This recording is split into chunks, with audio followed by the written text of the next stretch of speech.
Somewhere in a car factory in Detroit, Michigan, someone is about to put a part on a brand new car that later on is going to be recalled in a warranty. Today we are exploring contingent liabilities and how those are handled on the financial statements.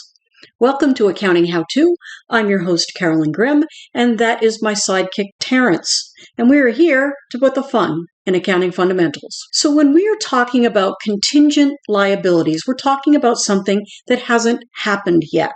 So with the example of our new car that has just had a part installed that's later on going to be recalled on a warranty, we know from past experience that this is something that will happen. There will be some percentage of those cars rolling off the assembly line that will need to have warranty work done on them. So a company is required to report those contingent liabilities based on whether it's likely that they will happen or not likely that they will happen. Now, in the case of a warranty, we know that this is a common thing.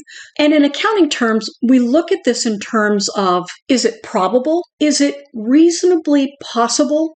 Or is it remote that it could happen? And based on that determination, and again, this would be an estimate because who really knows? Based on that, we would determine what we do on our financial statements, what we're required to do if we want to stay in compliance with GAAP or IFRS. Let's start with the easy one. If the contingency is remote, then we're not going to do anything on our financial statements. For example, let's say you run a business that involves interacting with a Tyrannosaurus Rex. Is it possible that that Tyrannosaurus Rex is going to go on a rampage and eat you? It's pretty remote. I keep him well fed. So we're not going to disclose that potential liability on our financial statements. Now, if it is reasonably possible, then we're going to just put a note in our financial statement saying it is reasonably possible that a Tyrannosaurus Rex could step on my foot and break it. That would be a contingent liability because I would have to pay the medical expenses. So in that case, I would put a note in the financial statements that say, there is a possibility that a Tyrannosaurus could step on my foot and that it might cost me thousands of dollars to get my foot fixed. That's a contingent liability that is reasonably possible. Now let's say that this contingent liability is probable.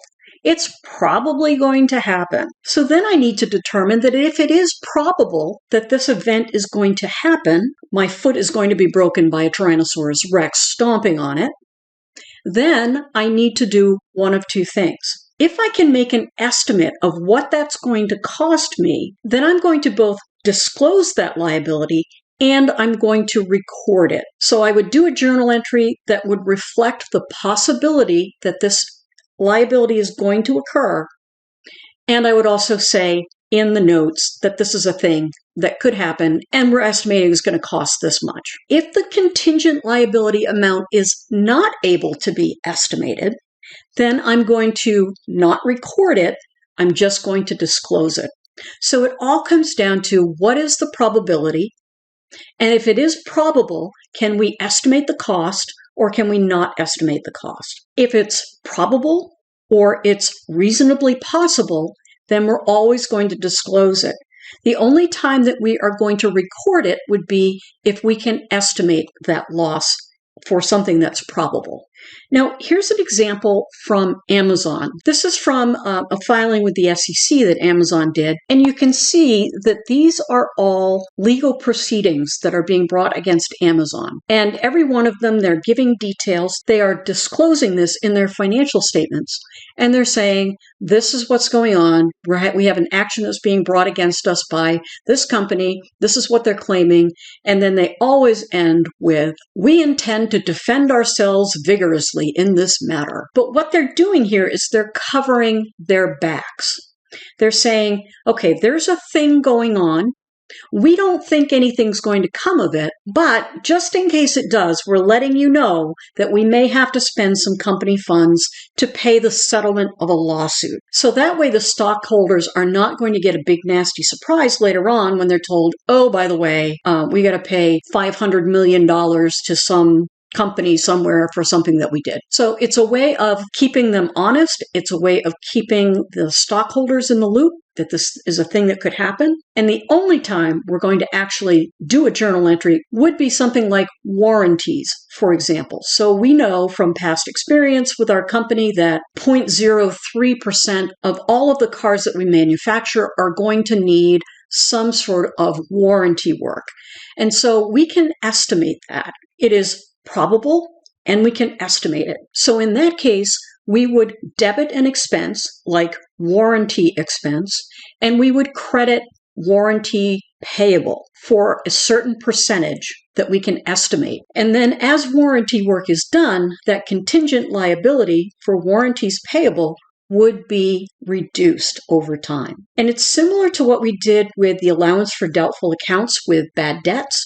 We're always going to be looking at what this month's sales are, what's the percentage of that we need to set aside as a contingency for warranty work that needs to be done. So that balance is always going to be shifting depending on what our sales were and how many warranty claims we've had come in. So there you have it, contingent liabilities. Are they probable? Are they possible? Or are they remote? And that's what determines how you handle them on your financial statements. Until next time, stay balanced, my friends.